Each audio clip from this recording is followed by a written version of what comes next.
오늘은 제자도 라는 제목으로 말씀을 나누도록 하겠습니다. 제가 보는 화면이 지금 나오지 않는데요. 한번 설정을 부탁드립니다. 나오네요. 지난주에 보았던 말씀에서 계속 이 말씀이 이어지고 있습니다. 그 흐름 속에서 말씀을 이해하는 거 좋습니다. 지난주에 그걸 살펴봤죠. 두 번째 순환 예고. 예수님께 두 번째로 내가 고난을 당하고 죽을 것이다. 그런데 이 두 번째 순환 예고가 첫 번째 순환 예고와 달랐던 어떤 작은 부분이 있어요. 말 속에. 그래서 그것을 좀 깊이 살펴봤습니다. 그것은 바로 넘겨진다는 것이 무엇인지. 예수님께서 넘겨진다고 표현했는데 그것이 어떤 의미를 가졌는지 여러 모양으로 다각도로 살펴보았습니다. 그리고 그 이후에 제자들이 누가 크냐 논쟁을 했다는 것을 살펴보았습니다. 그리고 예수님이 그런 것들을 제자들에게 얘기하시면서 무사람의 끝이 되어라. 그리고 어린아이를 영접하여라. 이런 말씀들을 하셨다는 것을 보았습니다. 자, 누가 크냐 논쟁. 제자들이 높아지고 싶은 거예요. 예수님이 내가 죽을 것이다 얘기하니까 죽음 이후에 누가 높은 자리를 차지하냐에 대한 논쟁이 벌어진 것이죠. 그러한 제자들에 대해서 하인처럼 되어라, 섬기는 자가 되어라, 연약한 자를 영접해라, 이런 말씀들을 하셨던 것이에요. 그러니까 제자들이 원했던 길, 높은 자리, 권세 있는 자리, 힘 있는 자리, 이런 것들과는 굉장히 다른 길을 예수님께서 가르쳐 주셨던 것이죠. 자, 그 말씀들에 이어서 제자들이 가야 할 길을 그렇게 계속적으로 말씀해 주시는 것에 이어서 오늘 말씀이 나오는 것인데, 오늘 본문을 보면 먼저 나온 사건이 이것입니다. 요한이 귀신을 내쫓은 것, 요한이 귀신을 내쫓은 누군가를 금한 것이요. 자, 요한의 말을 따르면 이런 상황들이 벌어졌어요. 누군가가 예수님의 이름으로 귀신을 내쫓았어요. 그럼 제자들 밖에 어떤 사람이에요? 알려지지 않은. 그런데 이 사람이 요한과 대화 속에서 그 예수님의 제자들을 따르는, 그러니까 예수님의 제자들의 무리에 합류하기를 거부했던 것 같아요. 제자들을 따르지 않았어요. 그러니까 요한이 어떻게 했냐? 그 사람에게 이 귀신을 내쫓는 사역을 하지 말아라. 예수의 이름으로 그 일을 하기를 금했어요. 이런 일이 벌어진 것이에요. 자, 여러분, 그 말씀의 이 흐름 속에서 이 타임을 한번 보십시오. 제자들이 어떻게 했어요? 누가 크냐? 논쟁을 했습니다. 누가 크냐? 그런 누가 크냐 하는 논쟁 속에서 여러분, 우리가 지지난주에 살펴보았던 것처럼 귀신을 내쫓는 사역은 제자들에게 굉장히 의미 있는 사역이었어요. 하나님의 능력을 드러내는 사역이었어요. 그러면 자, 제자들끼리 서로 누가 크냐 하는 이 논쟁 속에서 귀신을 내쫓는 일을 잘 하면은 어떻겠습니까? 더 높은 자리를 차지할 수 있겠죠. 누가 보아도 저 사람은 더 높은 사람이다 인정받을 수 있을 거예요. 그런 상황이에요. 게다가 우리가 보았던 것처럼 어떤 사람들은 이 축기 사역에 실패를 했어요. 굉장히 많은 제자들이 실패했던 것 같아요. 내쫓아 달라고 했는데 그렇게 하지 못했던 일이 벌어졌어요. 생각해 보면요, 이 여러 정황을 보면은, 자, 여기서 귀신을 내쫓은 누군가를 금지한 제자가 누구죠? 맨 앞에 써 있어요. 누구죠? 예, 요한. 지우가 대답했어요. 지우가 대답할 줄 몰랐어요. 잘했어요. 요한이 귀신을 내쫓는 일을 금지했는데 정황상 요한은 축기 사역에 실패하지 않은 것으로 보여요. 이해되십니까? 자, 여러분, 우리가 살펴본 것처럼 요한과 또 베드로, 또 야고보, 이 세 명은요 어디를 갔냐면 예수님과 함께 변화산에 갔어요. 변화산에 갔다가 내려오니까 제자들이 축기사기에 실패했다는 것들이 드러난 것이에요. 그럼 요한은 이 축기사기에 실패한 경험이 없었던 것이에요. 자, 그런 상황에서 누군가가, 많은 제자들이 축기사기에 실패했는데 외부인인 누군가가 예수님의 이름으로 귀신을 내쫓는 일을 했어요. 근데 요한이 야, 그 일을 하지 말아라, 이게 금지를 했던 것이. 그렇게 함으로 요한이 뭘 한 것이냐면 자기에게 있는 권한을 드러낸 것이.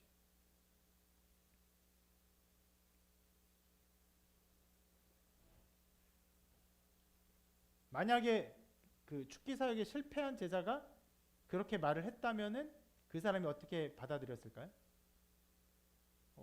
그 사람의 말을 굉장히 우습게 생각했을지도 몰라요. 야, 나는 귀신을 내쫓는데 너는 실패하지 않았냐. 그런데 그러지 않았던 것으로 보이는 요한이 금지하니까 이 사람이 그 어떤 권위, 어떤 권한에 이제 눌렸던 것으로 보여요.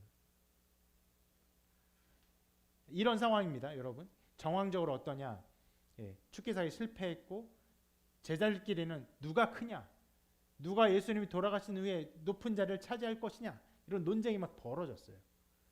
그런 논쟁 속에서 요한이 자기의 권한을 드러내고 축기사역을 다른 사람이 하니까 그래서 그 많은 어떤 권세까지 드러낸 상황이에요.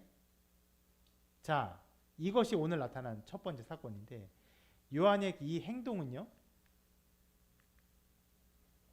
예수님의 지지를 받지 못하고 전면적으로 부정당합니다.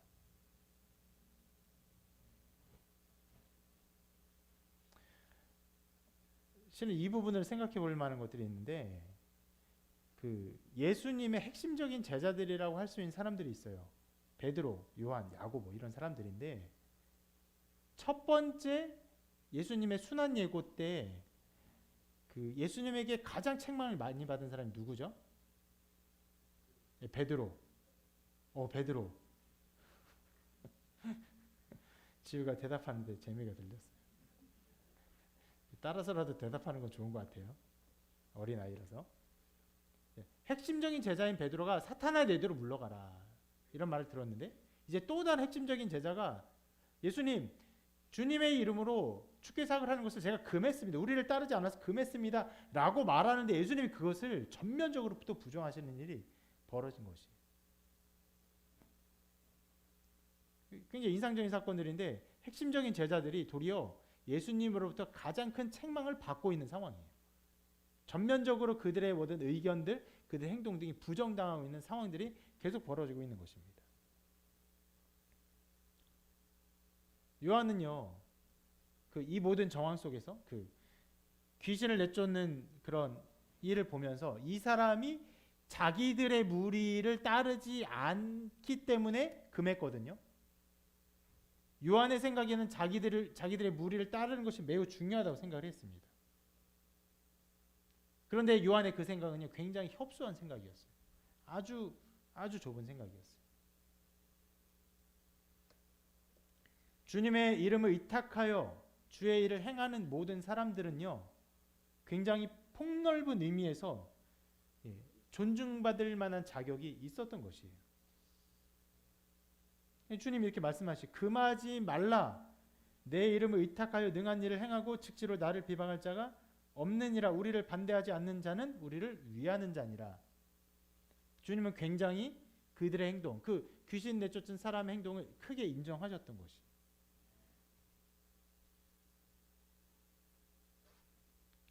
요한은 이렇게 생각하지 못했죠. 여기서는 어느 정도의 추측이 있는데, 그런 사람들이 많아지면, 자기들을 따르지 않으면서 예수님의 이름으로 귀신을 쫓는 사람들이 많아지면은 자기의 지위가 위협받는다 생각했던 것으로 보입니다. 이러한, 여러분, 약간 이렇게 그 가정이 좀 들어간 생각들이긴 한데, 이러한 말을 할 수 있는 근거는요, 그 정황들을 이해하는 것 속에서 나오는 것이에요. 누가 크냐, 권한의 문제들, 싸움의 문제들, 누구는 귀신 내쫓고 내쫓지 못하고, 이런 모든 상황 속에서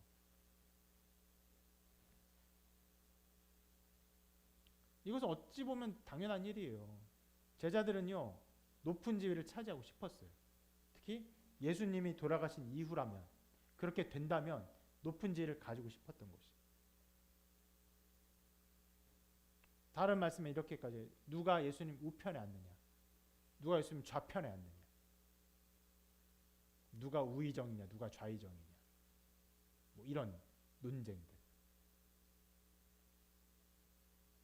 이렇기 때문에 그 제자들의 능력을 그 판별할 수 있는 이 축기 사역에 성공한 어떤 사람들이 자꾸 등장하면요, 제자들의 위신과 권위가 완전히 무너질 수 있는 것이죠.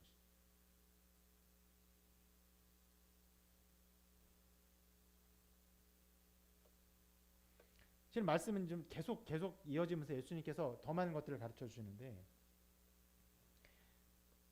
사람들을 이제 폭넓게 인정하고 포용하고 다스린 게 인정해 줘야 된다는 예수님의 말씀들은 그 다음 절에서 더 넓게 나타납니다. 이렇게 말씀해 주시는데요.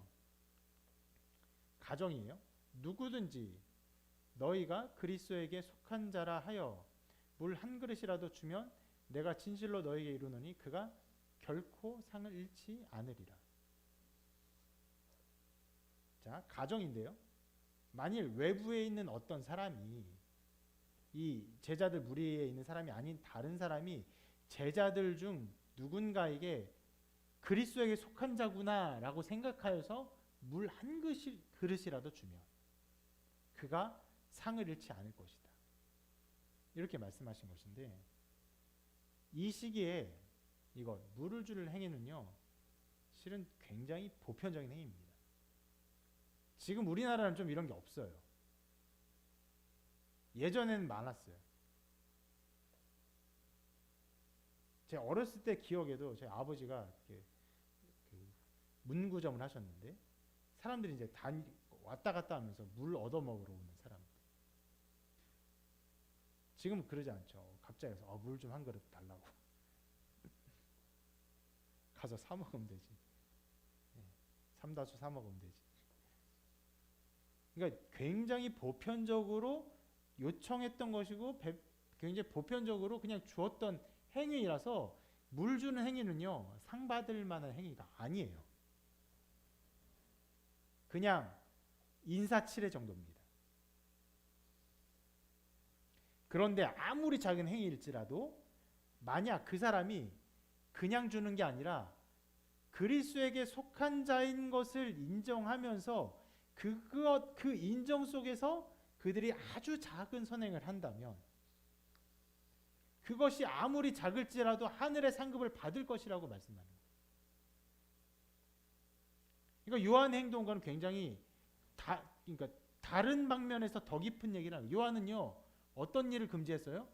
예수의 이름으로 귀신 쫓는 사역을 하지 마라 했어요. 근데 잘 생각해라. 아주 작은 사람이, 어떤 사람이 예수의 이름으로 주께 속하였다 해서 너희에게 물 한 그릇이라도 준다고 한다면 하늘의 상급이 그에게 있을 것이다. 그러면 여러분, 요한이 금지했던 그 사람, 귀신을 내쫓은 그 사람, 예수의 이름으로 했잖아요. 더 큰 상급이 있을 것이죠.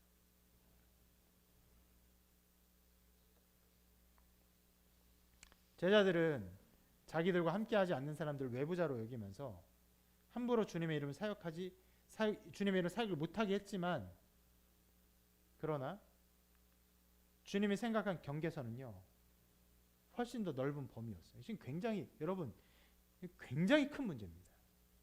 이거는요, 이스라엘의 생각이 범위야 어떤 하나님의 사역의 범위를 바꾸는 것이. 이스라엘은 택한 백성이라 해서 자기들의 민족만, 자기들 안에만 그와 연계해서, 예수님의 제자들은 누구에게만? 예수님을 따르는 그 제자들 무리에게만 이 모든 혜택과 어떤 은총들, 자기들의 받을 상급들을 기대했던 것인데, 그렇지 않다. 이 경계선이 굉장히 넓어져 있어요. 어떤 면에서는 선명하지 않고 흐려져 있어요. 더 넓게 퍼지기 위해서. 그들의 생각의 한계를 완전히 부셔버리는 일이었던 거예요.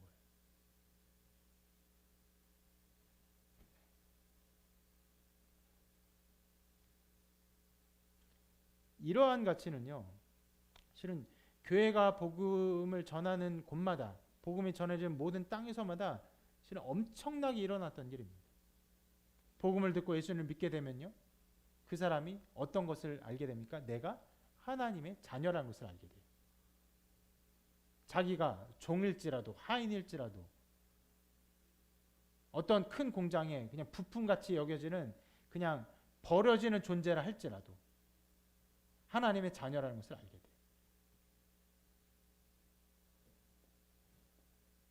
그 교회 안에 똑같은 사장이 있고 때론 주인이 있고 이런 사람이 있다 할지라도 이 사람도 어떻게 해요? 동일하게 하나님의 자녀라는 생각 속에서 그 하나님의 나라의 영역은요, 완벽하게 모든 경계를 허물게 돼요. 인간이 인권운동으로, 사회운동으로, 정치운동으로 이 한계점을 부숴버리려고 엄청난 노력들을 하죠. 그러나 복음은요, 그런 운동이 있기도 전에 하나님의 자녀로서 모든 사람들의 마음의 경계선을 완전히 허물어버리는 것이. 지금 예수님이 하신 것도 동일한 일이에요. 그들의 생각한 마음의 경계, 그 공동체의 그 범위를 깨고 부시고 새롭게 만드는 것이었습니다.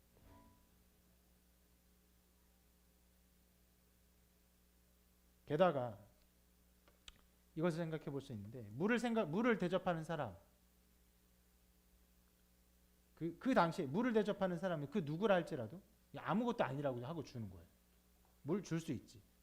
하는데 이 일의 가치를 하나님이 더 높게 평가한다는 것이.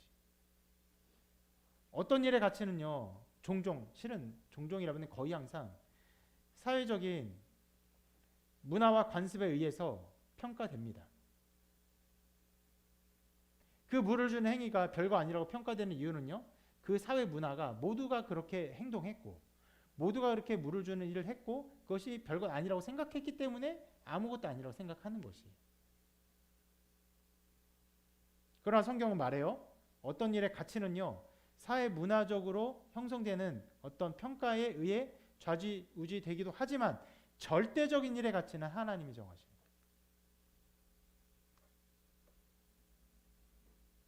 그래서 그리스도에게 속한 자라 하여서 물 한 그릇이라도 주면은 그 사람은 상을 잃지 않으리라. 그 일의 가치를 하나님이 아주 높게 평가하시는 거예요. 실은 여러분, 이러한 신앙적 가치 때문에 교회 그 문화 속에서는요, 목회자를 굉장히 소중하게 여기는 문화가 있죠. 있어 왔고 지금도 있습니다.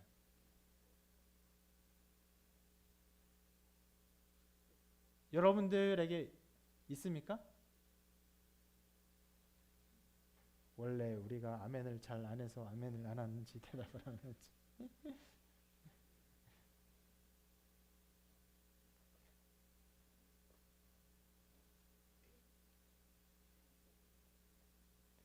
목회자가 정말 소중하다고 생각해서 그래서 우리 아이들한테 이제 어떤 교회에서는 목사님들이 자기 자녀들한테 교회에서 아빠라고 부르지 못하게 한다.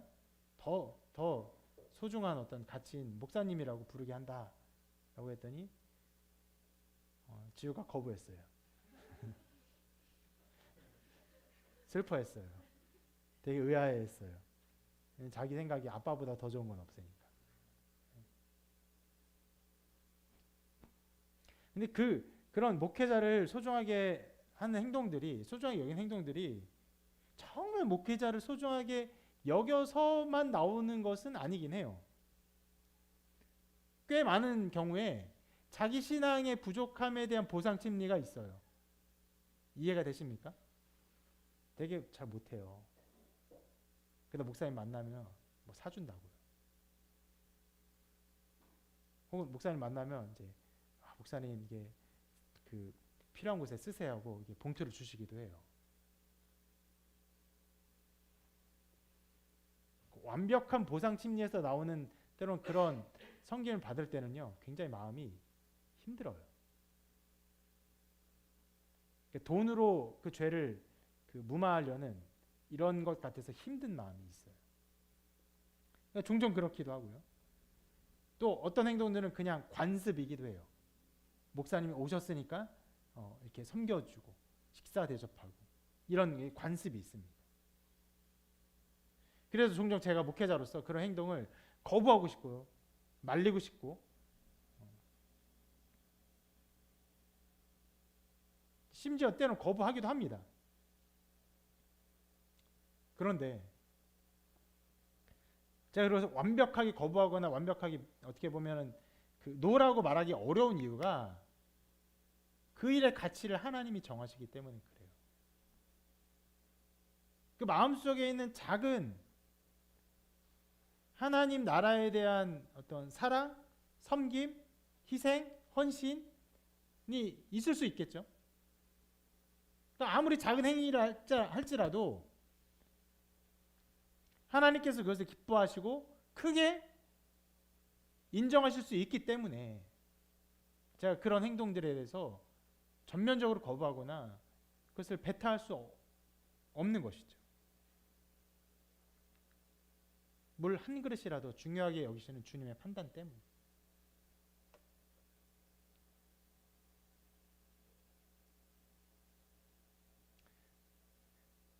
이것을 기억하시면서 여러분에게도 섬김의 손길이 있기를 바랍니다. 표면적으로는 목회자에게 그뿐 아니라 주께 속한 어떤 사람들에게 섬김의 손길이 있기를 바랍니다. 그런 섬김의 손길이 있기 때문에 실은 우리 교회가 서왔던 것이죠. 어떤 분들은 제가 섬긴 분들이기 때문에 직접적으로 제가 교회를 개척하는 일에 대해서 감사함으로 또 희생함으로 그 헌금을 주시고 지속적으로 헌금을 주시기도 하고. 근데 또 어떤 사람들은요, 이게 간접적이에요. 간접적인데도 불구하고 이렇게 섬겨요. 왜 섬깁니까? 왜 그렇게 도움을 줘요? 하나님께 속한 일이기 때문에, 하나님께 속한 일이기 때문에 하는 것이.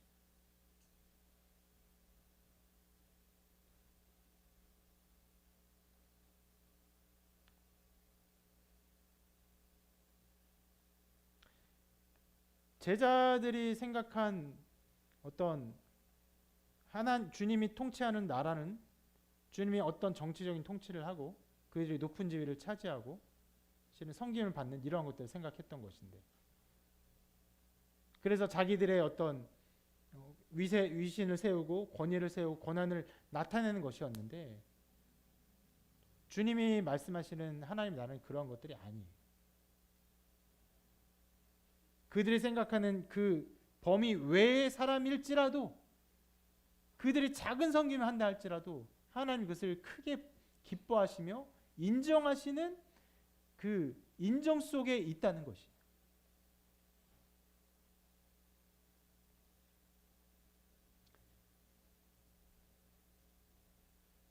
이러한 믿음 속에서 여러분의 섬김과 사랑과 희생과 이런 모든 것들이 아름답게 드러나게 되기를 기대합니다.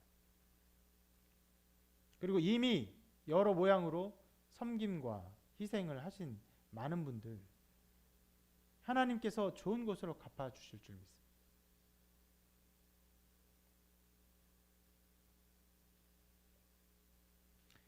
그리고 주님은요, 이 요한의 행동에 잇대어서 계속적으로 어떤 가르침을 주셨고, 마가는 또 계속 그 가르침들을 연계해서 우리에게 기록하며 보여주고 있는데, 계속해서 이렇게 말씀하십니다.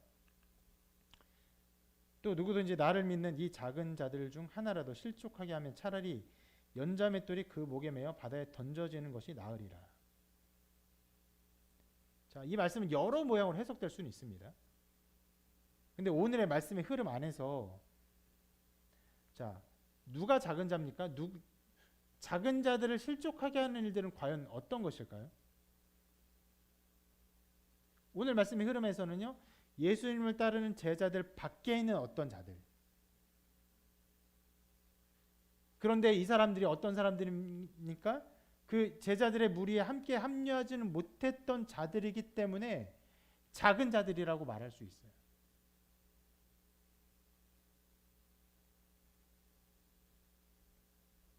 그런 작은 자들을 실족하게 하면 차라리 맷돌을 목에 매달고 바다에 빠지는 것이 낫다 이렇게 말씀하십니다. 직접적으로는 요한의 그 행동, 축기삭을 금했던 그 행동을 주님께서 전면적으로 비판하고 그것에 대해서 강하게 경고하는 말씀이라고 볼 수도 있어요.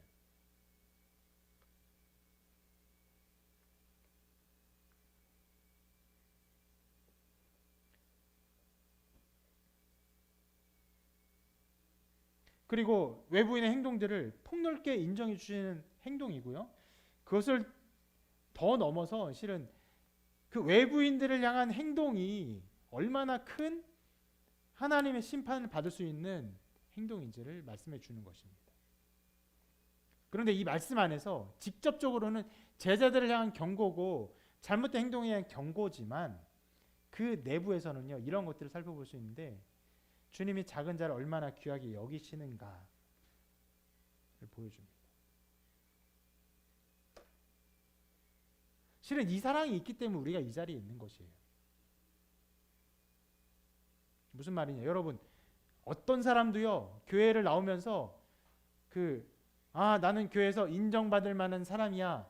나는 교회에서 소중하게 여김받을 만한 사람이야. 나는 아주 훌륭한 신앙인이야. 이렇게 오는 사람 없습니다. 가끔은 나는 교회에서 좀 인정받아야 돼 하고 오는 사람들이 있죠. 누가 옵니까? 선거철에 정치인들. 그런 사람들은 실은 그런 태도로 오는 모든 것들은 하나님 나라에서 먼지보다도 못한 것들이죠. 아무것도 아닌 것이. 그런 사람 제외하고 일반적인 사람들이 교회 오면요, 나는 정말 신앙이 훌륭한 사람이야. 신앙이 돈독한 사람이야. 나는 이 교회에서 칭찬받을 만한 사람이야. 라고 생각하면 교회 나오는 사람 아무도 없어요. 어떤 느낌 받습니까? 외부인처럼 느껴져요. 처음에는 좀 구경꾼처럼 느껴져요. 앞에서 벌어지는 모든 일들 막 찬양하고 예배하고 기도하고 심지어 주기도문하고 사도신경하고 때론 아멘으로 화답하고 이런 것들이 굉장히 낯설고 이상하게 여겨져요. 이런 생각을 하죠.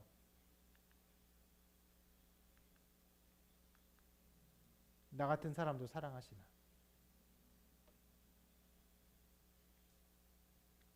하나님의 사랑이 멀게 느껴져요.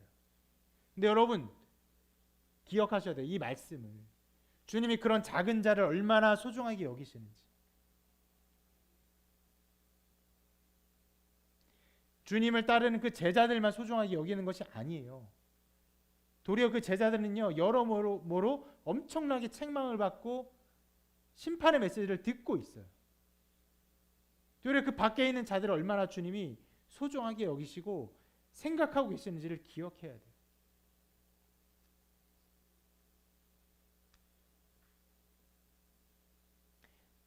그런 주님의 그 사랑과 은혜와 말씀이 있어서 우리가 여기 서 있는 것이죠. 구경꾼 같고 외부인 같고 이방인 같고 그런 모습 속에서 말씀을 듣고 하나님의 사랑을 생각하고 그것을 궁구하다 보면요, 실은 하나님의 사랑이 신앙생활을 열심히 하는 어떤 특정인들에게, 어떤 열심을 가진 어떤 누군가에게 주어지는 것이 아니라 죄인들에게 주어지는 것이며 멸망받아 마땅한 자들에게 주어지는 것이며 하나님의 원수에게 주어진 것이며 그 사랑이 얼마나 확실한지 그 아들을 내어 주기까지 사랑했다는 것을 알게 되는 것이죠. 그래서 실은 굉장히 놀라운 일이 벌어지는데, 난 정말 하나님의 사랑 받을 수 없는 죄인이다. 나는 하나님의 사랑 밖에 있는 이방인이다. 나는 정말 성경에 말하는 것처럼 병신 같은 사람이다. 가난한 자다. 저는 자다. 이런 마음을 느끼는 어떤 그 순간에 실은 하나님이 그런 사람을 사랑하셨다는 것을 알면서 하나님이 이런 열광을 사랑한 것이 아니었구나. 이런 외부인 같은 사람, 이런 버려진 자를 사랑하시는 것이 하나님의 사랑이구나. 라는 것을 알게 되면서 어느 순간 갑자기 자기가 하나님의 사랑의 중심 가운데 있다는 것을 깨달아 알게 되는 것이죠.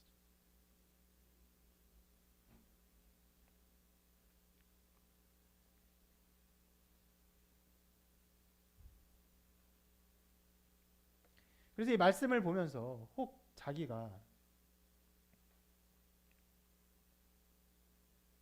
연약한 자라고 생각된다면, 나도 사랑하시는가?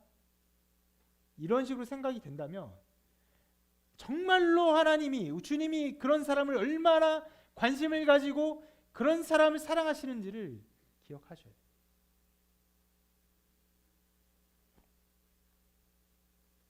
절대로 하나님은, 주님은요, 그 내부의 어떤 인터널한 그 닫혀진 공간 안에서 그들에게 충성된 어떤 자들에게만 사랑을 주시는 분이 절대로 아니에요.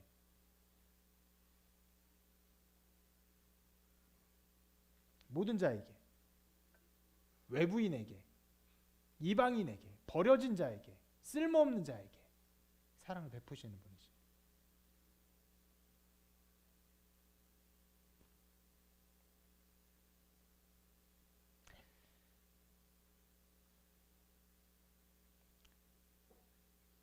이것이 오늘 그 요한이 말했던 어떤 사건에서 벌어지는 연속선상의 말씀으로 이어지는 것들이고, 그리고 43절부터는 조금 다른 이야기들이 연속해서 나옵니다. 실은 이런 건데, 이제 어떤 말이 있으면요, 그 말에 연관된 가르침이 나오고, 또 어떤 말이 있으면 그 연관된 말씀이 가르쳐서 나오는데, 자, 여기서 실족함에 대한 얘기가 나오잖아요. 실족함에 대한 얘기가 나오기 때문에 마가가 여기서 실족함에 대한 예수님의 가르침을 연속해서 기록하며 우리에게 보여주고 있어요. 그래서 43절부터 48절까지 실은 비슷한 내용이 나오는데, 연속적으로 내 손, 내 발, 내 눈이 범죄하게 하거든 손을 잘라라, 발을 잘라라, 눈을 어떻게 파내느라고 했네. 눈을 빼버리라. 파내는 것도 무섭네요. 빼버리는 거 안 무섭나요?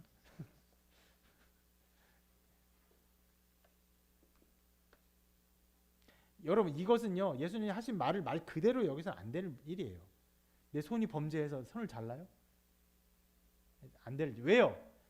그 죄는요, 그 지체에 있지 않고 그 지체를 이루는 마음에 있기 때문에 그래요. 도박 중독자들 알죠? 중독된 사람, 내가 도박 안 하려고 손을 자르면 어떻게 합니까? 왼손으로 도박. 왼손 자르면 어떻게 해요? 입으로 도박해요. 왜요? 그 죄를 짓는 중심은 마음에 있기 때문에 그래요. 그래서 여기서 말하는 것들은요, 그 지체를 잘라라 이게 말하는 것이 아니라, 주님을 따르는 길에 있어서 우리가 포기해야 될 것들에 대한 것을 말씀하는 거예요. 과감히 잘라버려야 될 것들. 그래서 자르면 어떤 느낌 받냐? 장애인이 되는 것 같은 느낌을 받을지라도 어떤 부분을 과감히 포기해야 된다는 것이에요.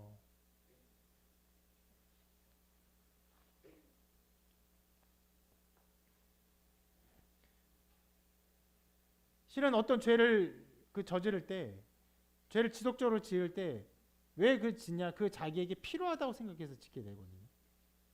그것이 없으면 못 살 것 같은 느낌을 받습니다. 대표적으로 담배가 그렇죠. 담배가 죄입니까? 성경에 담배가 죄라고 안 나와 있는데요. 안 나와 있어요. 필 수도 있어요. 외국의 목사님들은 피기도 해요. 한 예를 들어볼게요. 굉장히 유명한 목사님, 제가 가장 존경하는 목사님. 이분이 실은 담배를 펴요. 외국의 목사님이에요. 흡연을 하면서 설교를 준비하는 거야. 상상이 안 되죠. 상상이 안 되죠. 상상이 안 되죠. 상상이 안 돼. 여러분, 이 웃잖아요. 그만큼 우리나라의 환경 속에서는요, 이 담배가 죄라는 인식이 가득하다는 거예요. 이 사회 인식을 깰 수 없으면요, 신앙생활 하고자 하는 모든 사람은요, 금연해야 돼요. 여러분의 사회 인식을 이길 수 있다고요? 말도 안 되는 소리예요. 여러분 마음이 얼마나 연약한지 알아야 돼요. 여러분 사회 인식과 굴레 속에서 살아갈 수밖에 없는 존재예요. 만약에 사회 인식이 담배를 정말 아무렇지 않게 생각했다면 제가 담배 피면서 뭐 이런 거 할 때 웃음이 안 나왔어야 돼요. 말도 안 돼, 가당치도 않기 때문에 웃긴 거잖아요. 근데 실은 그 목사님이 그랬던 거예요. 어느 날 설교를 준비하면서 담배가 없으니까 설교가 준비가 안 된 거예요. 그렇다고요. 담배 피는 사람은 적정한 시간 안에 담배를 피지 못하면 일이 손에 안 잡힌다고요. 여기서 고개 함부로 끄덕이지 말아요. 한 사람이 끄덕였어요. 나 깜짝 놀랐어요. 네. 일 안 잡힌다 그래요? 그런 일을 경험했던 것 같아요. 그래서 일이 안 잡히니까 그런데 느낀 거죠. 아, 내가 담배 없이는 살아갈 수 없는 어떤 장애와도 같은 사람이구나. 그리고는 이제 담배를 끊었다고 해요. 성경적인 원리가 아니라 실은 거기에 의존해 있는 자기가 굉장히 되게 장애가 있는 사람처럼 느껴지고 이 하나님의 일을 하는 데 있어서 굉장히 기능적으로 큰 불편을 초래하는 것 같이 느껴져서 이것을 끊었다고 해요. 그런 일들이 있어요. 어떤 것을 과감히 포기하면요, 자기에게 큰 장애를 가져다 줄 것 같고 불편을 가져다 줄 것 같아요. 그러니까 방금 말씀드린 것처럼 담배 피는 사람, 담배 피면요, 그 피는 것으로 인해서 능률이 오를 수 있어요. 그걸 끊으면 어떤 느낌이 듭니까? 수일이 손에 나고 불편해요. 그런 것일지라도 과감하게 포기해야 될 때가 있다는 것이.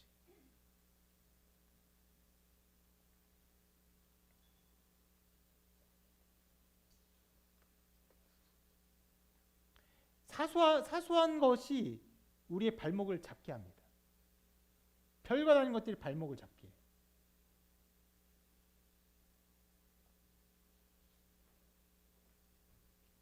주님은 굉장히 무섭게 말씀하셨어요. 손이 죄를 저지르면 잘라라. 발이 죄를 저지르면 잘라라. 눈이 죄를 저지르면 뽑아버려라.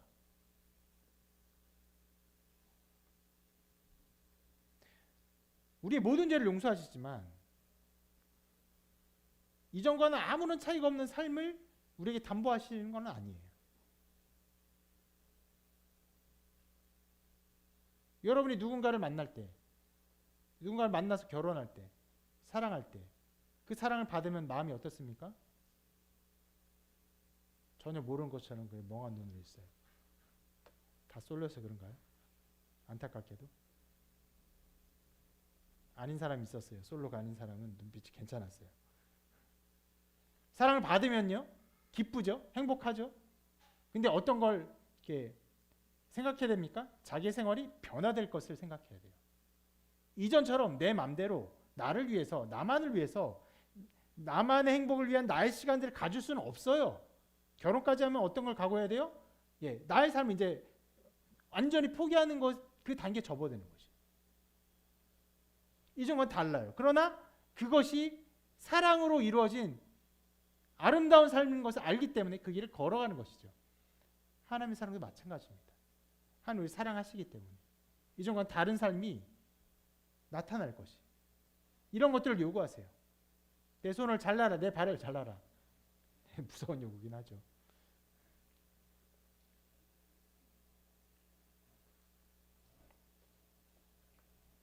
그리고 이러한 말씀들을 하면서 무서운 경고를 하시죠. 두 손을 가지고 지옥에 가는 것보다 손이 없이 하나님 나라에 가는 것이 낫다. 지옥에 대한 얘기를 하거든요. 그러니까 지옥에 대한 얘기가 나오니까 48절에 이렇게 말합니다. 거기에서는 구더기도 죽지 않고 불도 꺼지지 아니하느니라. 지옥에 대한 소개를 하고, 그리고 지옥에 대한 이야기를 하니까 갑자기 불에 대한 교훈을 또 연속해서 기록하고 있어요. 이런 교훈을 기록합니다. 사람마다 불로써 소금 치듯 함을 받으리라. 되게 이상한 말이죠. 소금을 어떻게 칠 때 어떻게 칩니까? 막 이렇게 치죠. 고등어에 소금 칠 때 이렇게 잘라서 이렇게 막 치죠. 사람을 불로 친다는 거예요. 불로 촥촥. 무슨 얘기냐? 모든 사람마다 연단을 받는다는 것이. 불로 정결하게 연단을 받는 것이. 어려운 일이죠. 금을 불로 계속 재련하면 어떻게 됩니까? 순금이 되는 것처럼 우리를 하나님이 불로 연단을 시킨다는 것을 말씀해 주는 거예요. 연단의 과정이 있어요. 우리 인생에 특히 믿음의 삶을 살 때는요, 분명히 연단의 과정이 있어요.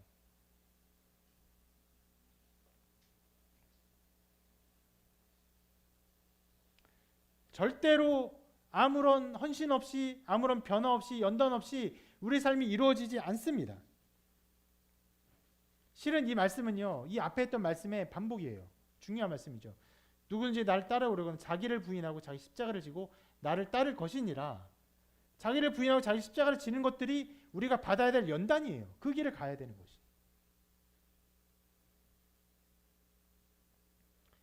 여러분, 그러면 우리가 이런 것도 생각해 볼 수 있습니다.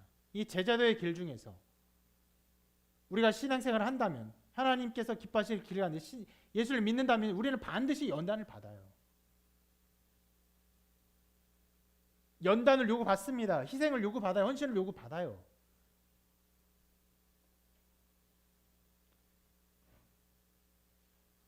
때로는 아주 직접적으로, 때로는 간접적으로 여러 모양으로 요구를 받습니다. 그런 것들을 받을 때 나와는 아무런 상관이 없는 것처럼 나는 그냥 예수님을 믿고 나의 신앙에서 할 것처럼 하고 살아간다면요, 완전히 잘못된 삶이라는 거예요.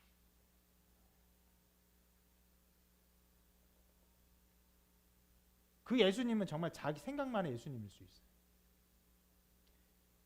예수님의 복음의 역사, 하나님의 역사는요, 신비 속에서 이루어지긴 하지만 신비로 증명되는 것이 아니라 무엇으로 증명되냐면 보편으로 증명되는 거예요.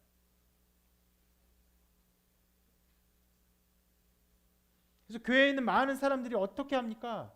하나님의 일이 교회를 통해서 드러나기를 기뻐하고 즐거워하며 자기 삶을 드리죠. 여러 모양으로 헌신하죠. 그것을 통해서 나타나는 것이에요. 아, 교회는 교회고요. 나는 나예요. 정말 그렇게 돼요. 교회는 교회고요. 나는 나가 돼요. 이 교회가 뭡니까? 그리스도의 몸된 교회예요. 아니요. 이음교회가 무슨 그리스도의 몸된 교회입니까? 하나님이 보이지 않는 교회를요, 보이는 가경교회를 통해서 통치하세요. 하나님이 그 통치를 자기가 무시한다고요? 예, 그러면 무시되는 거예요. 그럼 교회는 교회고 자기는 자기가 되는 거예요. 교회 지체가 아니라 홀로 벌어진 존재가 돼요. 교회는 지체는 자연스럽게 어떻게 됩니까? 한 몸을 이루고 아픔을 느끼고 기쁨을 느껴요. 가시적으로 제가 힘들면요, 여러분들이 아파하게 돼요. 교회가 어려워지면요, 여러분이 힘들게 돼요.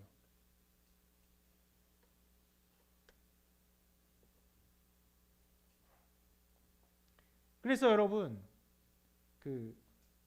헌신하는 것, 혹은 연단을 받는 것, 희생하는 것, 이것은요, 옵션이 아니에요.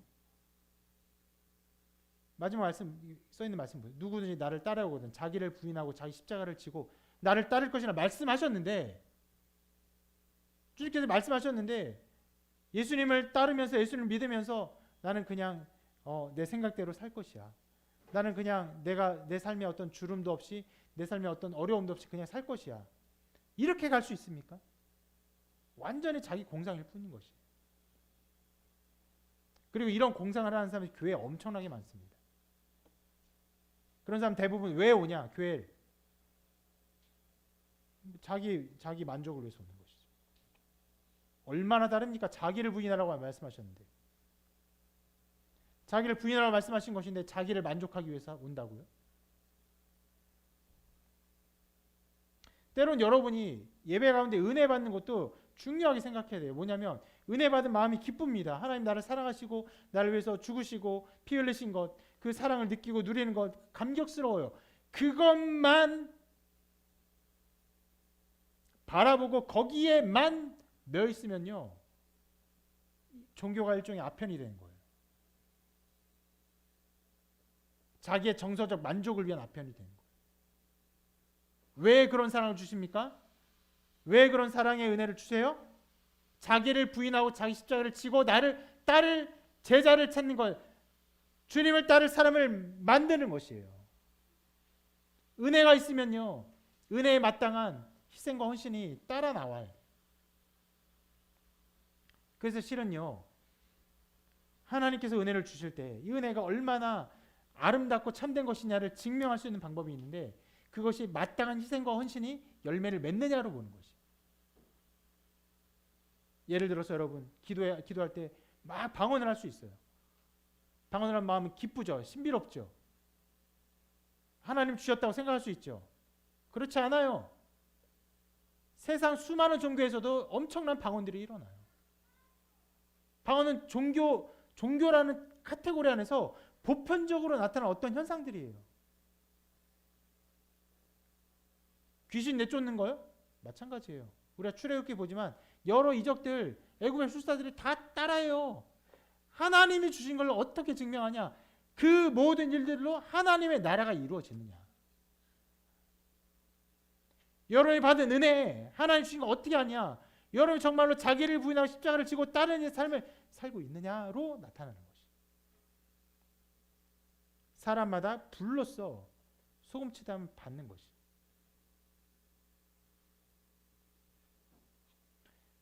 그리고 소금에 대한 이야기가 나오니까 마가가 또 연속해서 소금에 관련된 말씀을, 예수님의 말씀을 연속하여 기록하고 있습니다.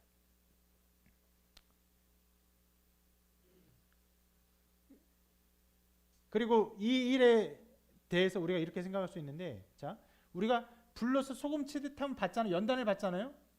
그럼 우리가 존재가 어떻게 되냐면, 자, 우리를 소금이 되게 합니다.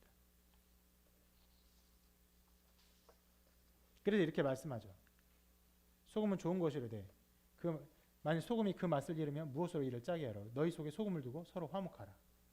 말이 굉장히 어려운데,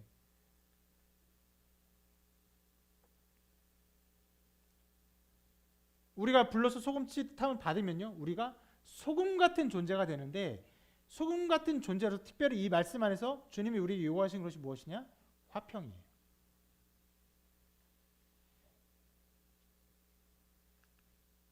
화평의 삶입니다. 특별히 오늘 요한의 말에 의해서 이 말씀들이 쭉 마가가 거기에 연결해서 기록하고 있는데, 우리가 어떤 화평의 삶을 살아야 되느냐? 다른 사람을 세워주는 존재가 돼요. 다른 사람을 자기를 높이기 위해서 끊어내고 잘라내는 사람이 아니라, 하나님의 나라 안에서 다른 사람의 마음을 이해하고 그것을 세워주고 높이는 사람이 되어야 한다는 것이.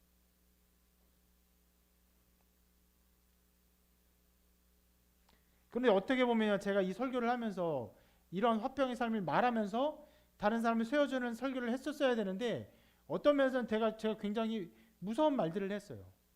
여러분 받은 은혜들 그 희생과 헌신으로 열매 맺지 않으면 그것은 그 잘못된 것입니다. 가짜 은혜일 수 있습니다. 라고 어떻게 보면 쳐내는 말을 한 것인데, 왜 그렇게 했냐? 진실로 세워주기 위해서.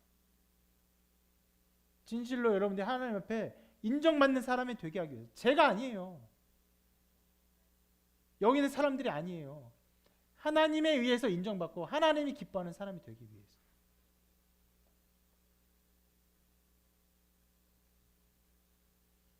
초대교회 역사는 바로 실은 이 화평의 삶의 역사였어요.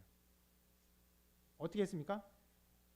초대교회는요, 이방인인데 예수님을 믿은 사람들이 엄청나게 많았고, 유대인 중에서 예수님 믿는 사람이 엄청나게 많았는데, 이들 간의 반목과 갈등이 엄청나게 심했어요.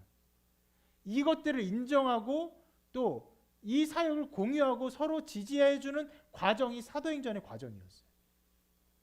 그것은 그들의 삶의 한계, 인생의 한계를 완전히 뛰어넘는 일이었지만, 하나님께서 그 일을 이루시기 위해서 각 사람을, 특별히 베드로를, 바울을 사용하셨던 것이죠.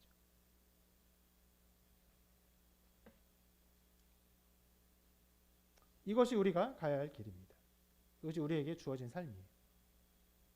실은 말씀을 연속적으로 쭉 보면요, 굉장히 비슷한 말씀이 이렇게 연달아서 꼬리를 잡고 나와서 이렇게 어떤 면에서 이해하기 쉬울 수도 있고 어려울 수도 있긴 한데요, 이러한 것들을 우리에게 가르쳐주고 있습니다. 그래서 오늘 말씀의 제목은 제자도예요. 여러분의 삶이 자칫하면요, 자기 만족과 자기 위안을 향한 삶이 될 수 있어요. 교회를 열심히 나와도. 우리의 삶이 어떻게 돼야 됩니까? 자기를 부인하고 자기 십자가를 지는 삶. 다른 사람을 세워주는 삶.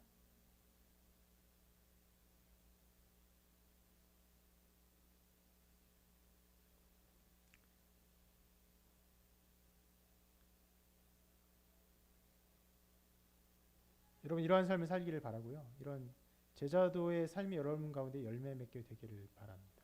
중요한 문제입니다. 제자들 오해한 요한이 예수님부터 꾸중을 받고 부정당하고 했던 모든 것들. 특히 예수님이 이 모든 것들을 가르치는 이유가 무엇입니까? 그 제자들을 온전한 제자로 만들어가기 위해서. 이 말씀을 기억하면서 여러 가지 것들을 말씀드렸는데 이런 마음에 도전되는 것들, 이런 마음에 찔리는 것들이 있으면요. 여러분 이런 것들을 통해서 변하고 성장하고 자란 삶을 사시기를 바랍니다. 그래서 정말 하나님으로부터 인정받고 하나님에 의해서 쓰임받는 여러분의 삶이 되시기를 주님의 이름으로 축원합니다.